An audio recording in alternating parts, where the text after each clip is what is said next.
This is Power Lines, the show that pulls back the curtain on how power really works. Your hosts are Robbie and Terry, both 15. Every week they break down who really runs things and how regular people can push back. Welcome back to Power Lines, the show that pulls back the curtain on how power really works. I'm Terry. And I'm Robbie, and today we're asking the big question, can one regular person actually change a law? Like, not a senator, not a billionaire, just someone sitting in their kitchen going, this rule is wrong. Exactly, and the answer is yes, but it's more of a marathon than a sprint. Let's start with the most classic move, the petition.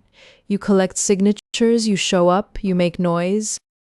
And petitions do work, but usually they're just the opening act, not the headline show. The real power move is lobbying your representative directly, calls, letters, showing up at town halls. Studies actually show that a single constituent phone call can represent the opinions of about 800 other people who didn't bother calling. 800? So if you call, you're basically speaking for a small town? Which means staying quiet is kind of loud in the wrong direction. Now here's a path people forget. Citizen-initiated ballot measures. In about half of us states, you can literally write a law yourself. You collect enough signatures, it goes straight to the voters, totally bypassing the legislature. California alone has passed dozens of major laws this way, including some that change the whole country eventually. Although collecting signatures sounds easy until you're standing outside a grocery store in February. True, frostbite for democracy is a real commitment. But let's talk about the person who maybe did it best. A kid named Marzi Nicholas, who was murdered in 1983. Her brother Henry Nicholas was so devastated by how the legal system treated his family that he spent years pushing for victims' rights laws. He eventually got Marzi's law passed in California, and it is now spread to over a dozen other states. One grief-fueled brother turned one death into a constitutional amendment in multiple states. That's wild. It took money in his case, but the original spark was personal outrage and refusing to let go. And you don't need money if you have something else, a really good story. Erin Brockovich was not a lawyer, had no law degree, and helped take down a utility company poisoning a whole town. She just researched obsessively, connected with real people, and made the case impossible to ignore. The movie makes it look glamorous. The reality was years of paper cuts and ignored phone calls.